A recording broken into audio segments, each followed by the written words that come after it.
tout le monde, comment vous allez, comment vous portez, vous prenez soin de vous, j'espère, avec ce grand froid. Bienvenue sur ma chaîne by Dunia Cook, bienvenue aux nouveaux abonnés, merci pour vos likes. N'oubliez pas de vous abonner tout de suite et de liker tout de suite et d'appuyer sur la petite cloche de notification. Et n'oubliez pas de partager les vidéos, les différentes vidéos sur ma chaîne avec vos proches et vos amis. Donc aujourd'hui nous allons faire la préparation d'une génoise. J'ai pas voulu faire une vidéo trop longue avec et la génoise et la crème et le montage. Là je voulais vraiment vous faire une vidéo vraiment que la génoise. Comme ça sera pas trop long et ça sera aussi surtout beaucoup plus clair quand on recherche une génoise vite fait et bien fait. Cette génoise là elle est vraiment inratable, vous pouvez pas la rater, c'est pas possible. Donc là moi je vais vous donner les ingrédients pour une dimension d'un moule à génoise. Moi il y a 15 de diamètre et 10 de profondeur. Je vous mettrai en barre de description différents grammages pour différentes tailles de moules.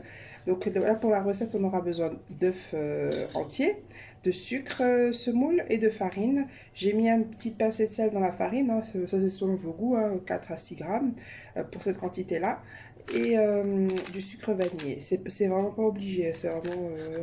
là moi je vais l'aromatiser un peu à la vanille. Mais après, vous l'aromatisez à ce que vous voulez. Si vous voulez la mettre au citron, à l'orange, c'est vraiment les arômes, c'est vous et votre choix. Donc, vous allez avoir besoin d'un batteur ou comme ça, d'un robot comme ça, ou d'un batteur électrique, les petits là. Voilà, vous m'avez compris. Et donc voilà. Donc, en premier temps, on va commencer par mettre les œufs. Là, j'ai 4 œufs. Voilà.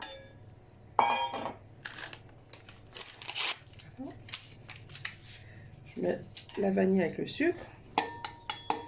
Et là, ce qu'on va faire, c'est qu'on va laisser la machine travailler, parce que c'est elle qui fait tout le boulot.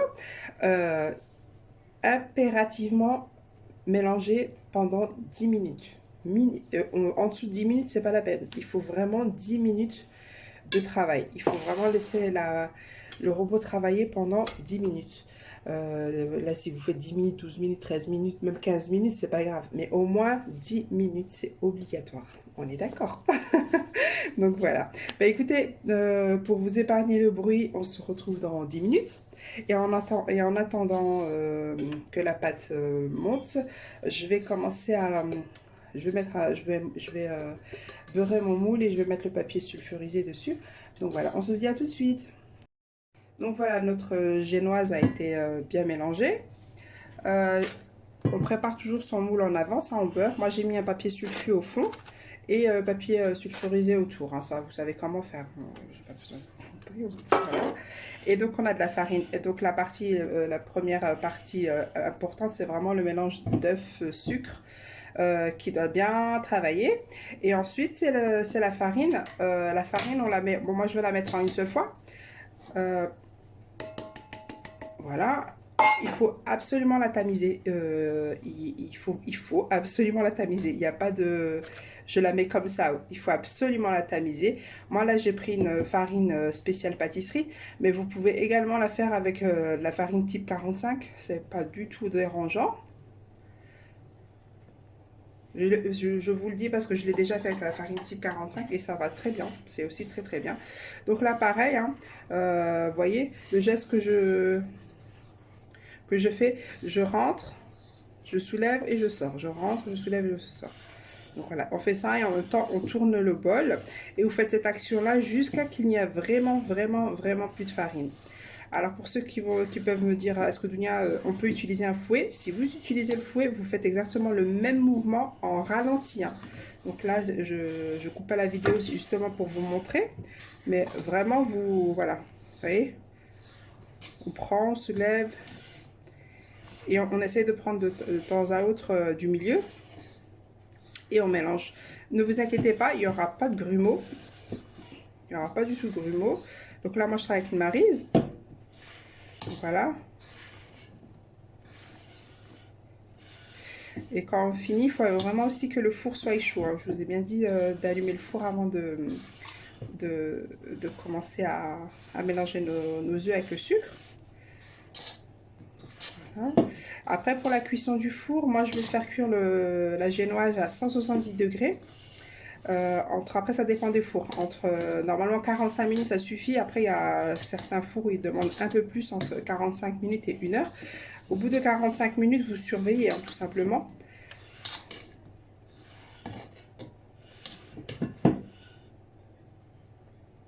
Vous voyez? Donc là, moi, j'ai pas mis de levure chimique. Hein. C'est une génoise où je mets pas de levure chimique. Il y a juste le premier secret de cette pâte, c'est l'émulsion du sucre avec les œufs. Donc voilà, il y a l'air qui rentre dans les œufs et tout ça. Et c'est ce côté très mousseux et très aérien qui nous aide beaucoup au développement de la génoise dans le four. Donc ensuite, il y a aussi la farine, quand on l'incorpore, surtout pas l'incorporer comme si on faisait un cake et qu'on mélange, vraiment y aller délicatement. Vous raclez bien les bords et vous soulevez. Donc là, il y a l'air de plus avoir de farine. Et c'est vraiment important de voir qu'il y a vraiment plus de farine, parce que si vous reste des morceaux de farine dans la génoise, ça va se voir. Et si vous tombez sur un morceau de gâteau où il y a un peu de farine, c'est super désagréable. Donc prenez le temps de bien mélanger votre génoise sans la refaire retomber.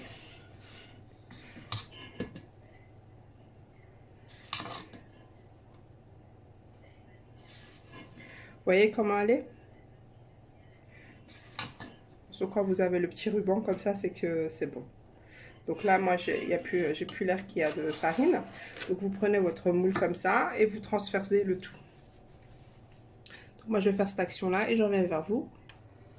Donc là, j'ai mis toute la pâte dans mon moule. Ce que vous faites ensuite, c'est vous allez taper 1, 2, 3. Vous pouvez le faire 4 fois aussi. C'est vraiment pour faire remonter toutes les bulles. Donc voilà, notre génoise est prête à passer au four. Donc là, je vais la mettre au four à 170 degrés. Il faut absolument que le four soit préchauffé en avance. Donc ne faites jamais rentrer votre génoise dans un four froid. C'est déconseillé. Donc voilà, donc là, au four à 170 degrés pendant 45 minutes. À partir de 45 minutes, je vais vérifier la cuisson. Donc voilà, après c'est aussi important de mettre du papier sulfurisé un peu plus haut que le moule, vu que la génoise remonte des fois plus haut que le moule. Donc voilà, donc à tout de suite. Donc voilà, nous avons terminé la cuisson de notre génoise. Elle sort tout juste du four il y a à peu près 5 minutes. Moi, ce que je fais, c'est que je la démoule tout de suite. Voilà, comme ça.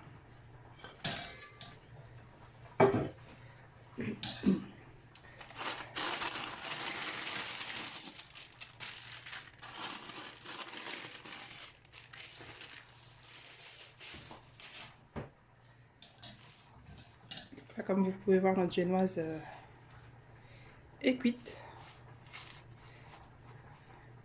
Bon, là, elle est encore chaude. Hein. Moi, ce que je fais, c'est que je la retourne comme ça. Voilà, on peut enlever ça. Là, je vais la laisser refroidir, pas à 100%.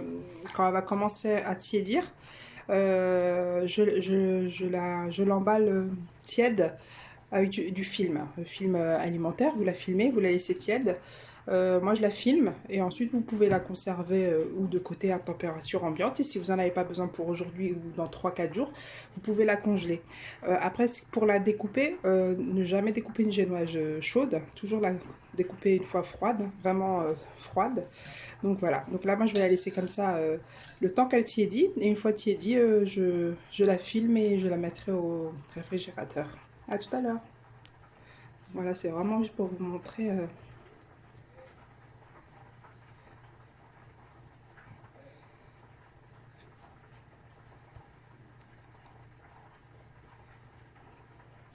Là, elle m'a pris 40 minutes de cuisson. Donc, comme je vous ai dit, c'est vraiment selon les fours et selon la quantité de pâtes qu'on a dans notre moule. Donc là, moi, elle m'a pris 40 minutes. J'ai rajouté 2-3 minutes en plus. Mais elle m'a pris vraiment 40 minutes de cuisson. Donc, comme vous pouvez voir, le moule, il a... À partir de là, c'est le papier. Vous voyez la différence de couleur. Donc, c'est quand même important de rajouter du papier sulfurisé en hauteur pour que votre génoise monte vraiment en tube, quoi, vraiment que ça soit uniforme, que ça déborde pas au-dessus de votre moule. Donc voilà, notre génoise a tiédi, elle est encore tiède, hein. Là je la prends, elle est encore tiède. Moi ce que je vais faire maintenant, c'est que je vais l'emballer. Comme vous pouvez voir, je peux la prendre en les mains, elle ne risque vraiment rien. Après, ne la coupez jamais chaude, hein. Vraiment soyez patiente, laissez-la refroidir tranquillement. Et c'est beaucoup mieux, moi je conseille souvent quand vous savez que vous voulez faire un cake design ou peu importe la pâtisserie que vous voulez faire, faites votre génoise la veille. Vous pouvez même les congeler, hein. Là, cette génoise là, elle va passer au congélateur. Et quand vous en avez besoin, vous les ressortez bah, quelques heures avant, hein, et ça se décongèle super vite. Donc là, vous voyez, je l'ai emballée, elle est encore tiède. Donc voilà, là, notre génoise est prête. Donc n'hésitez pas, si vous avez des questions, à me les poser en barre de description dans les commentaires. Je vais vous mettre tous les ingrédients en grammage et je vous mettrai aussi différents, selon les moules que moi j'utilise, chaque dimension de moule, les pesées qui vont avec. Donc la cuisson c'est 45 minutes à 170 degrés. Et puis voilà, bah écoutez, je vous remercie d'avoir visionné cette vidéo. Donc n'hésitez pas à liker et à vous abonner, partager cette vidéo avec vos amis. Et on se dit à la prochaine vidéo. À bientôt!